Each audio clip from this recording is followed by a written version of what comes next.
மொழி குறித்து பேசிய விவகாரத்தில் கமல்ஹாசன் ஏன் மன்னிப்பு கேட்கக்கூடாது என கர்நாடகா உயர்நீதிமன்றம் கேள்வி எழுப்பியுள்ளது. இந்த விவகாரம் தொடர்பாக கமல்ஹாசன் தரப்பில் தாக்கல் செய்யப்பட்ட மனு கர்நாடகா உயர்நீதிமன்றத்தில் நீதிபதி எம். நாகபிரசன்னா தலைமையிலான அமர்வில் விசாரணைக்கு வந்தது. அப்போது கமல் மன்னிப்பு கேட்க தயாராக இல்லை எனில் கர்நாடகாவில் ஏன் தக் லைஃப் படத்தை வெளியிட வேண்டும் என கேள்வி எழுப்பிய நீதிபதி, கன்னட மொழி குறித்து பேசிய விவகாரத்தில் கமல் மன்னிப்பு கேட்க அவரது ஈகோ தடுக்கிறதா எனவும் கேள்வி எழுப்பினார். கமல்ஹாசன் என்ன வரலாற்று ஆய்வாளரா என கேள்வி எழுப்பிய கர்நாடகா உயர்நீதிமன்றம் பேச்சுரிமையை யாரும் தவறாக பயன்படுத்தக்கூடாது என எச்சரித்தது. கமல்ஹாசனால் நடிகர் சிவராஜ்குமாருக்கும் நெருக்கடி ஏற்பட்டுள்ளதாக கர்நாடகா உயர்நீதிமன்றம் கருத்து தெரிவித்துள்ளது. அதே சமயம் கர்நாடகா திரைப்பட சம்மேளனத்துடன் பேச்சுவார்த்தை நடத்த வேண்டியுள்ளதால் ஒரு வார காலம் அவகாசம் வேண்டும் எனவும், அதுவரை கர்நாடகாவில் தக் லைஃப் திரைப்படத்தை வெளியிட மாட்டோம் என்றும் கமல் தரப்பு வழக்கறிஞர் கோரிக்கை விடுத்தார். இதனையடுத்து இந்த வழக்கு ஜூன் 10ஆம் தேதிக்கு ஒத்திவைக்கப்பட்டது. இதனிடையே நீதிமன்றத்திற்கு மதிப்பளித்து கமல்ஹாசன் மன்னிப்பு கேட்பார் என கர்நாடகா துணை முதல்வர் டி.கே. சிவகுமார் நம்பிக்கை தெரிவித்துள்ளார்.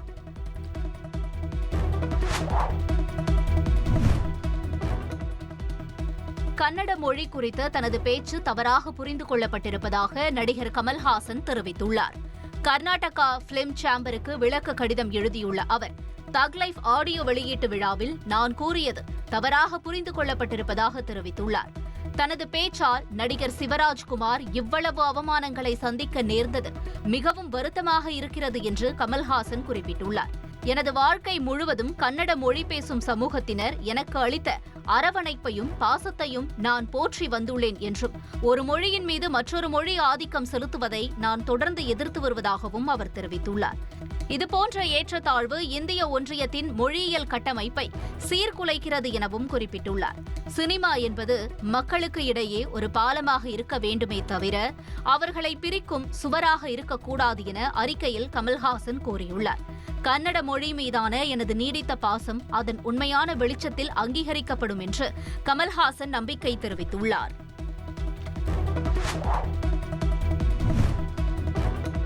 ஊரக உள்ளாட்சி அமைப்புகளில் மாற்றுத்திறனாளிகளுக்கு பிரதிநிதித்துவம் வழங்கும் சட்ட மசோதாவிற்கு தமிழ்நாடு ஆளுநர் ஆர்.என். ரவி ஒப்புதல் வழங்கியுள்ளார். மசோதாவுக்கு ஒப்புதல் அளித்ததன் மூலம் 650 மாற்றுத்திறனாளிகள் நகர்ப்புற உள்ளாட்சிகளிலும் 12,913 பேர் கிராம பஞ்சாயத்துகளிலும் நியமனம் செய்யப்படுவார்கள். மேலும் 388 மாற்றுத்திறனாளிகள் ஊராட்சி ஒன்றியங்களிலும் 37 மாற்றுத்திறனாளிகள் மாவட்ட ஊராட்சிகளிலும் வரும் காலங்களில் நியமன அடிப்படையில் தேர்வு செய்யப்படுவர். உள்ளாட்சி அமைப்புகளில் மாற்றுத்திறனாளிகளுடைய பிரதிநிதித்துவம் உறுதி செய்யப்பட்டு அவர்கள் தங்களுக்கான வாய்ப்புகளையும் சிறப்புரிமைகளையும் சமமாக பெறுவதற்கு இந்த சட்ட முன்முடிவுகள் வழிவகுக்கும் என தமிழக அரசு நம்பிக்கை தெரிவித்துள்ளது.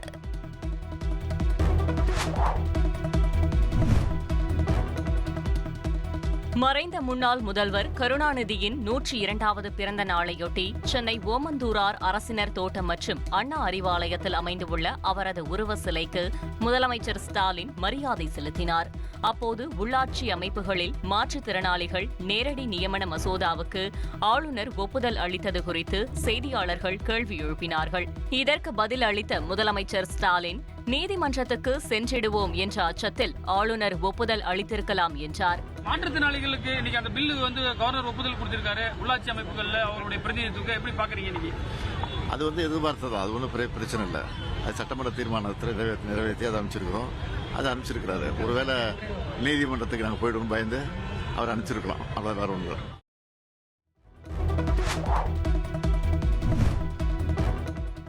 தமிழக வெற்றிக் கழக தலைவர் விஜய் நடித்த ஜனநாயகன் திரைப்படத்தின் படப்பிடிப்பு நிறைவு பெற்றது. 1000க்கும் மேற்பட்ட நடன கலைஞர்கள் பங்கேற்ற பிரம்மாண்ட பாடல் காட்சிகளோடு படப்பிடிப்பு நிறைவடைந்தது. படப்பிடிப்பின் இறுதி நாளில் பணியாற்றிய அனைவருக்கும் அசைவ விருந்து பரிமாறப்பட்டது. ஜனநாயகன் படம்தான் விஜய் நடிக்கும் கடைசி படமாகும். இதையடுத்து தமிழக வெற்றிக் கழக தலைவர் விஜய் முழுநேர அரசியலில் தீவிரமாக ஈடுபட திட்டமிட்டுள்ளார் என்பது குறிப்பிடத்தக்கது.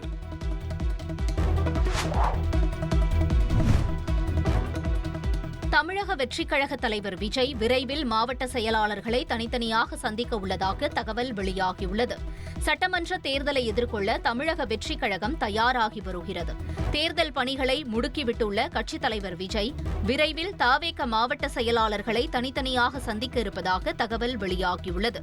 மாவட்ட மட்டுமின்றி மாநில அளவிலான நிர்வாகிகளையும் தமிழக வெற்றிக் கழக தலைவர் விஜய் சந்திக்க உள்ளதாக கூறப்படுகிறது.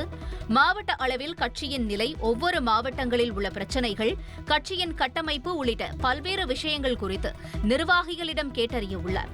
அடுத்த மாதம் மாநிலம் தழுவிய சுற்றுப்பயணத்தை தொடங்கும் தவேக தலைவர் விஜய் இந்த மாதம் முழுவதும் கட்சி நிர்வாகிகளை சந்திப்பது, பூத் கமிட்டி நிர்வாகிகளின் பணி குறித்து ஆய்வு செய்வது, புதியவர்களை கட்சியில் இணைப்பது உட்பட பல்வேறு பணிகளை மேற்கொள்ள உள்ளதாக தகவல்கள் தெரிவிக்கின்றன.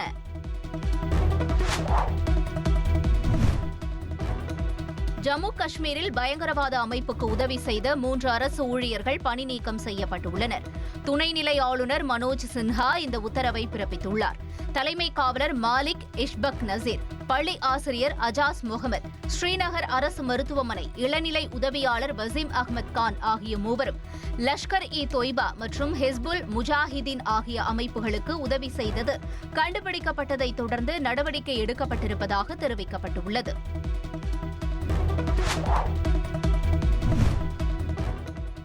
ஆன்லைன் விளையாட்டுகளுக்காக தமிழ்நாடு அரசு கொண்டு வந்த விதிமுறைகள் செல்லும் என உயர்நீதிமன்றம் தீர்ப்பளித்துள்ளது. ஆன்லைன் விளையாட்டுகளுக்கு தமிழக அரசு விதித்த கட்டுப்பாடுகளை எதிர்த்து விளையாட்டு நிறுவனங்கள் வழக்கு தொடர்ந்தன. இந்த வழக்கை விசாரித்த நீதிபதிகள் SM சுப்பிரமணியம், ராஜசேகர் ஆகியோர் அடங்கிய அமர்வு தீர்ப்பு வழங்கியுள்ளது.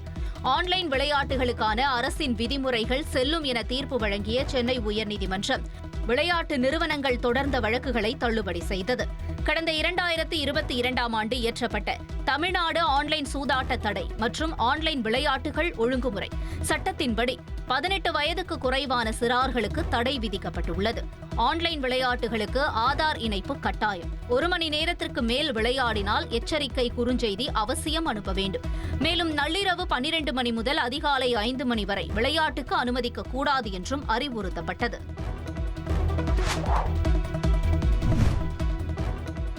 IPL இறுதிப் போட்டியில் RCB அணிக்கு ஆதரவு தெரிவிக்க வேண்டுமென கர்நாடகாவில் தண்டோரா போட்டுள்ள சம்பவம் பரபரப்பை ஏற்படுத்தியுள்ளது.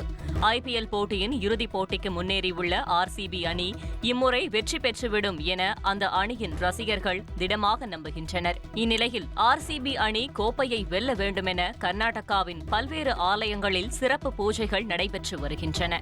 இதற்கிடையே கிரிக்கெட் தெரியாதவர்களும் RCB அணிக்கு ஆதரவு தெரிவிக்க வேண்டுமென்ற நோக்கில் தொட்டபல்லாபுரா பகுதியில் அனைவரும் RCB அணிக்கு ஆதரவு தெரிவிக்க வேண்டும் என்று கோரி தண்டோரா போடும் வீடியோ சமூக வலைதளங்களில் வைரலாகி வருகிறது.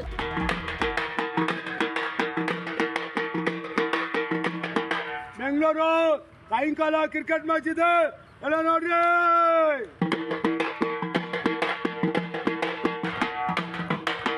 ಬೆಂಗಳೂರು ಕ್ರಿಕೆಟ್ ಮ್ಯಾಚ್ ಇದೆ, ಸಾಯಂಕಾಲ ಎಲ್ಲ ನೋಡ್ರಿ.